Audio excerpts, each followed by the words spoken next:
Brings us to our talking point on India at 9 today. Should Deoband Vice Chancellor resign for speaking on Modi's Gujarat? That's the question we're raising. Joining us now, Amir Raza Hussain, theatre director. Also with us, Zafar Sareshwala of the Parsoli Corporation. He's a Gujarat-based businessman who's come out in support of Narendra Modi. Asauddin Owaisi, Member of Parliament from Hyderabad, and in our studio, Shabnam Hashmi, social activist who's worked tirelessly among the riot victims of Gujarat. Appreciate all of you joining us. First, I want to come to you, Mr. Owaisi. As a politician, you have been among those who've spoken out against Maulana Vastanvi. What is it that he said that offends you so much that you virtually believe he should be removed from his post? He simply spoke about the fact that Muslims should be part of the growth story of Gujarat. What was so wrong in what he said? Rajdeep, you are not saying the whole statement which he had made. He had said that Muslims are safe in Gujarat and we should forget about 2002. Right.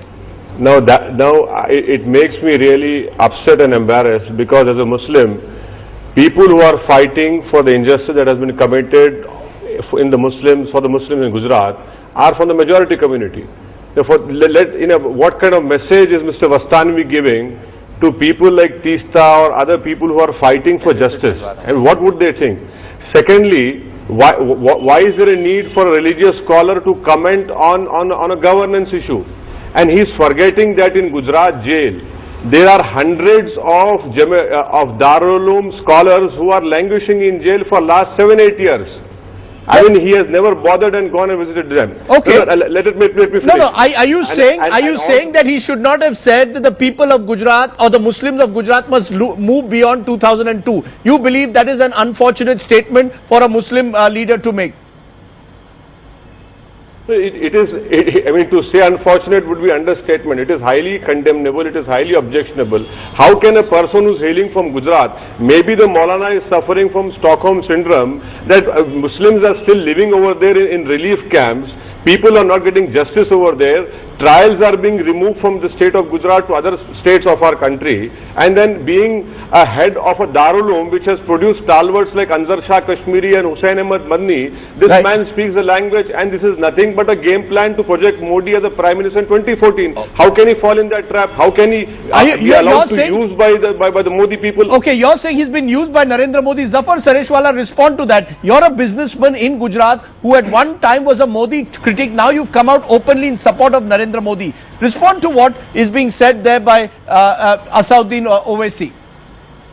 I think, Mr. Asauddin Owaisi has no clue of what's happening in Gujarat. He's a rank outsider. I don't remember ever Mr. Asauddin Owaisi ever coming to Ahmedabad and meeting any riot victim. I was there. Let me complete, Mr. Owaisi. I did not interrupt you. No, you let me complete. Mr. Owaisi, let me complete first. No, let me complete. Okay. Let me complete. No, let me complete. Okay, you made your point. Let me complete. Let Mr. Sareshwala speak. Mr. Owaisi, I have not interrupted you. Okay, speak, Mr. Sareshwala. Mr. Owaisi, no. Mr. Please tell Mr. Owaisi to keep quiet till I speak. Okay, please. Speak. Actually, there was nothing in what Maulana Ghulam Vastanvi had said for which such a hue and cry was created. Right. There is a political angle by people to create such a hue and cry about his statements. It was absolutely perfect. He did not say anything untoward or which was not there in Gujarat. Now, this is a fashion today. Are you saying you're saying Muslims are not discriminated in Gujarat? Muslims must be part of the growth story of Gujarat? That the riot victims have been treated well? Is that all that Vastanvi said you're saying is truth? Is that what I'm to understand? Yeah, in fact, what Vastanvi said. First, he said that the progress which has happened in Gujarat since last 7-8 years, Muslims have also taken advantage of that, and that progress has reached even Muslims. He is absolutely correct in that statement. Also, there is no discrimination. Now, absolutely there is no discrimination. I am living in Ahmedabad, and Mr. Owaisi should know that Ghulam Vastanvi is handling a relief organization called Gujarat Sarvajanik since 2002, and it is one organization which has done the maximum relief work among all the victims of Gujarat. Okay. Now, Mr. Uwaisi, I am telling him, why has he come and seen the people who are languishing in the jails? What has he done for them? No, hold on. This is not personal. No, let's not personalize this. I'm bringing Shabnam Hashmi. I have to respond. Yeah, I have to correct this gentleman because Rajdeep, please give me half a minute. Please give me half a minute. Go ahead. Half a minute. Rajdeep, 18 boys are from Hyderabad. I had fought their legal case. Lakhs of rupees I have spent. I have bought them from Gujarat jail. In Baroda, when people were massacred over there, I bought people to my own hospital, treated them. Let this gentleman go on record and tell Narendra Modi to form minority commission over there, Hush committee over there. At the least, tell Narendra Modi to take scholarship for Muslims from the central government. These three things are not done over there. This man is living in fool's paradise. Okay. He is a spokesperson of Narendra Modi. Okay, point taken. You made your Come point. on, I want to bring in Shabnam Hashmi. Shabnam Hashmi, I want to bring you in because you've actually worked among the riot victims. Mr. Vastanvi, Maulana Vastanvi says, as far as relief work is concerned, it has been carried out very well by the government and the people of Gujarat. He also says the issue is almost 8 years old now and we should move forward. What he's saying is, let's not become obsessive about the riots, that there is some work which also has been done for the benefit of the community. Are you willing to give that benefit of doubt to the Maulana or to Narendra Modi for that matter? Rajdeep, there are three kinds of Muslims in Gujarat right now. One, who have lost all hope. Secondly, who are fighting. And third, who have compromised. And it is very clear that Maulana Vastanvi and Saresh Wala, they are in the bracket of people who have compromised.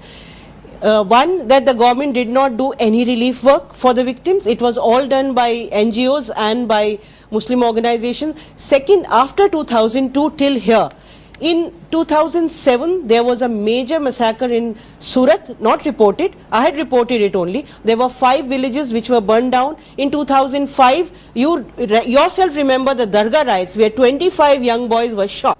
Are you going to say that for you, Narendra Modi in the last 8 years has done nothing for the Muslims of Gujarat? Gujarat is growing at double-digit growth. The Muslims have not benefited at all from the growth. Is that what I am to understand from what you are saying? Yes, that Muslims are still second-class citizens in Gujarat? Majority of Muslims have not got anything. You just need to go to any Muslim area and you would see the difference. You see the civil amenities there. You enter Johapura, there are no roads. But the flip side of it, Amir Raza Hussain, is that is this evidence of a ghetto mindset of the Muslims, that the Muslims will feel permanently victimized and thereby will never be able to come out of the Johapuras, out of their ghettos if they feel? You don't believe that? That's not true at all. Aren't you creating a feeling of permanent victimhood? No, not at all. It's not a question of permanent victimhood? Today, when Sachar committee has very clearly said that how Muslims have been discriminated against by every policy. After that, to say that Muslims have a victimhood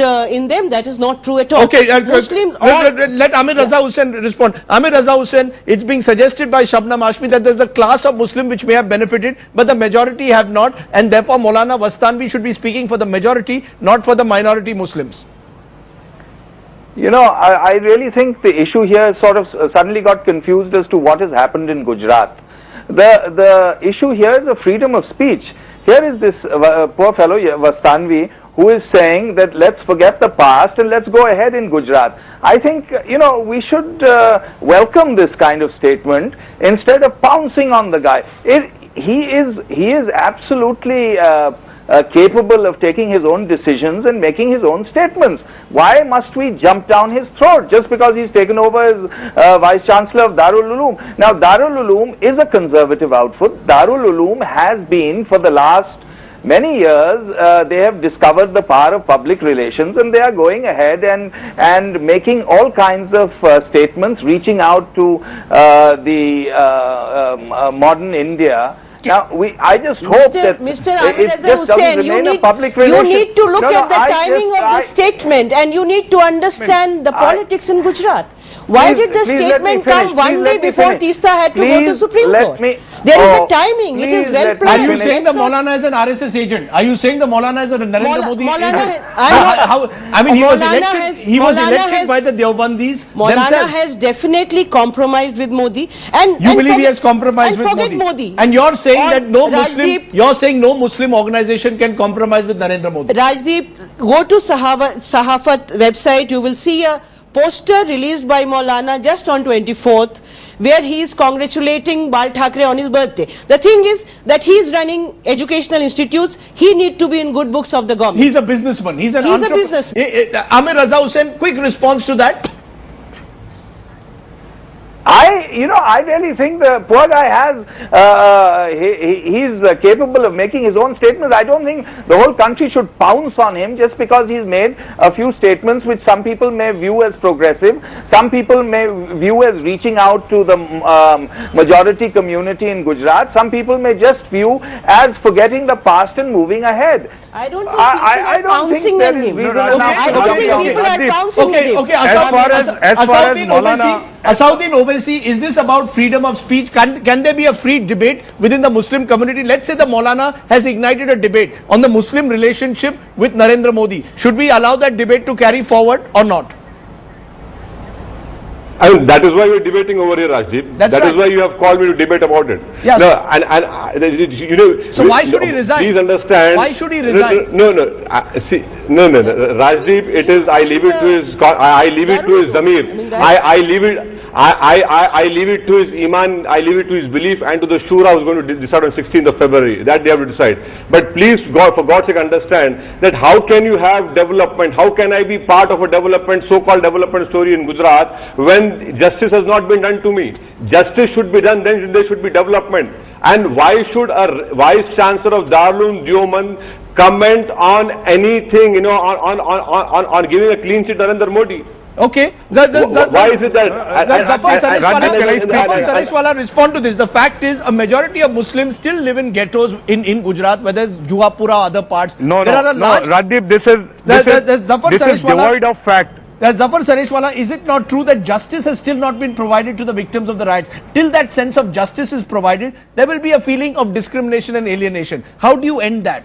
No, Rajdeep, for that I have an answer for that. That look, regarding the justice, there are democratic institutions of our country which are taking care of that. Supreme Court has appointed special investigation team. There is a commission. Supreme Court has taken certain cases outside the state of Gujarat. So let that happen. But do you mean to say that when the whole of Gujarat is progressing, the Muslims should remain in that victim-centric mentality and they should not be part of that progress? The progress has happened in Gujarat. It is happening now.